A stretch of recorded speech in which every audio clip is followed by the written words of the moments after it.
Hello Indie Game fan, here are more releases and updates to play, beginning with Arcade Paradise Kung Fury Street Rage, a curious crossover since Arcade Paradise is a simulation title in which you're trying to convert a laundromat into an arcade, bringing in new machines which you're able to play in full as well, where Kung Fury is a beat-em-up title from 2015 that parodies 1980s action movies, where there's a whole actual movie of the same name as well, but it's interesting to see a crossover like this since beat-em-ups and arcades do go hand in hand. The story of how Goose Duck blew up in popularity is quite interesting, which I don't have enough time to get into right now, but as far as I know, it is basically free-to-play Among Us that exploded in popularity after one of the BTS members streamed it, where it released a new map titled Ancient Sands in December, and given that it's free, why not check it out? This video is brought to you by MagnaPlay, the world's first indie subscription service, where it's basically a Game Pass but for indie games only. If you ever wanted to sample a large variety of indie games but budget is a concern, I do think that this service is of interest to you, where the low monthly fee gives you access to all their current games in the catalogue with no limits. Critically, you will be able to download local versions and it's not a streaming service, having a nice mix of both bigger indie hits as well as hidden gems, including the awesome looking tactical roguelite Ever Tried, the very fast-paced Metroidvania with a focus on precision platforming Super Mumble Quest, as well as the strategy title Kaiju Wars, where you have to defend your city against these rampaging monsters. This is from an ambitious young team of college students who are building their dream service, where the product is currently in beta and the first month is completely free, but switches to $8 a month after that, where they are aiming to have a catalogue of 50 games by February, so it is value for money, and you can sign up via the link in the description below.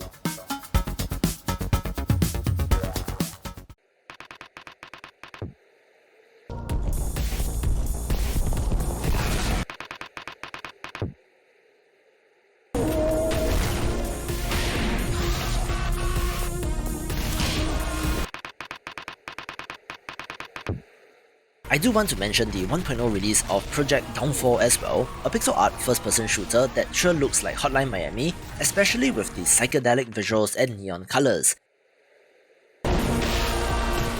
It's an all-action FPS title that is non-linear, having 12 possible endings, looking kind of weird and cool and is overlooked.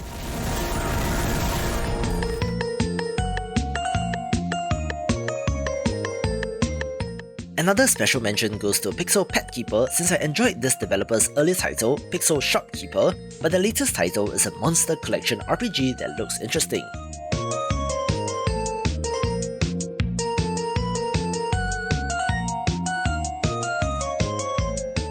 I'm a sucker for all things monster taming, so this is of interest, where it has dungeon crawling, pet training, crafting, as well as a merging system for pets, all with their signature pixel art look, which, while not exactly high-bit pixel art, does still work in this case.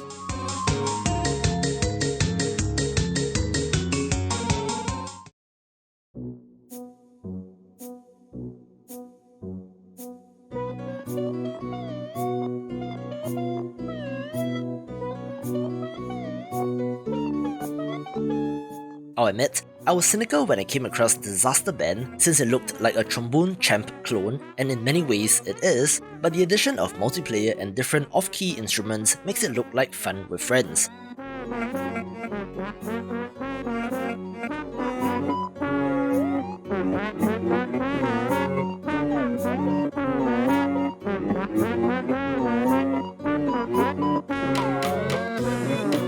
It is definitely going for the comedic end of things, so I'm not sure how good a rhythm game this is, but people do seem to like it, so perhaps give it a look.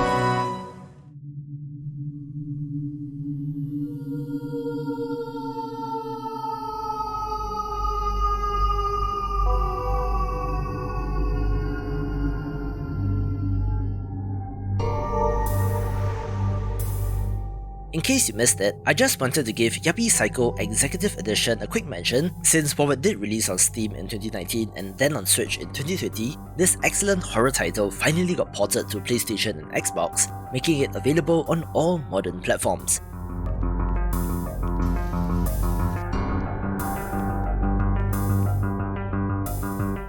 You play as a new employee beginning his first day at a mega corporation, where things are not as they seem, and you are tasked with killing something known as the Witch.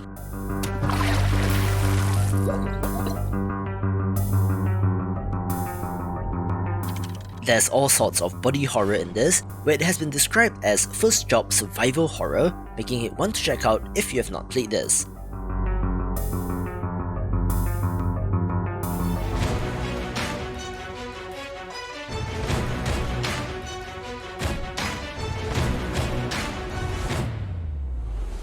One of the more impressive titles to release out of early access in December is Final Upgrade, a factory building title where you're mining asteroids, having to produce resources for your colonists on a massive scale, while having to protect your operations against other AI.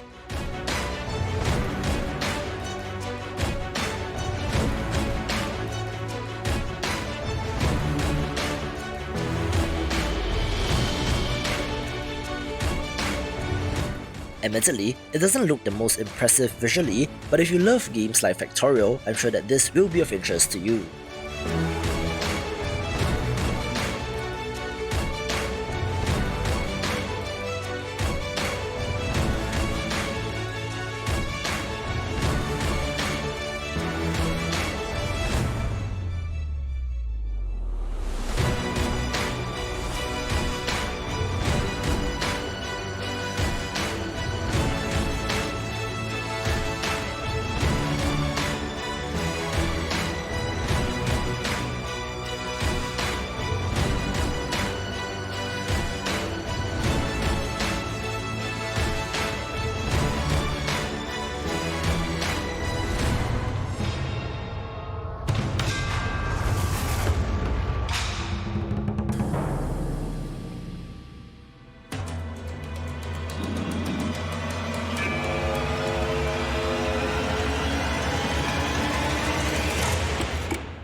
Another 1.0 release of interest is Prime of Flames, a Chinese roguelite strategy RPG where you lead a party of heroes in battles through the world.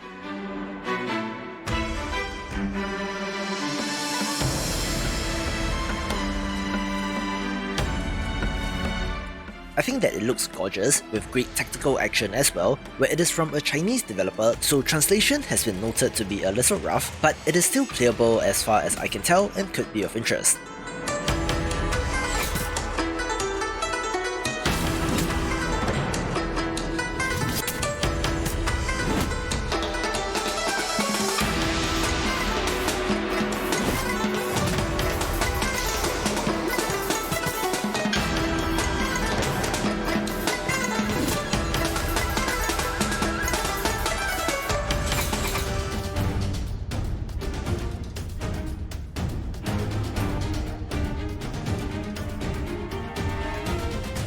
I was certainly not expecting this, but the excellent roguelite platformer Skull the Hero Slayer just got a new update titled The Dark Mirror, adding a bunch more content to this excellent title.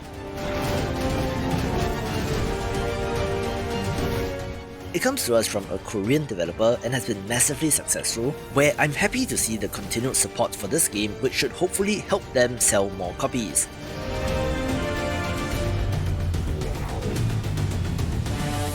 This update adds post-game content, where after peace has been restored to the world, a mysterious dark mirror appears out of nowhere, adding a new game mode which can be thought of as hard mode with more HP and damage on enemies, but more importantly, includes new story and content as well. The developers are playing a little coy with the details of this update, so you do have to check it out for yourself. One of the longest running action strategy titles also got an update, which adds what is essentially a daily run mode to the game, essentially adding endless replayability to Kingdom 2 Crowns with the Lost Islands update, where I have always loved the pixel art in this, and you can watch this video for more gorgeous pixel art titles.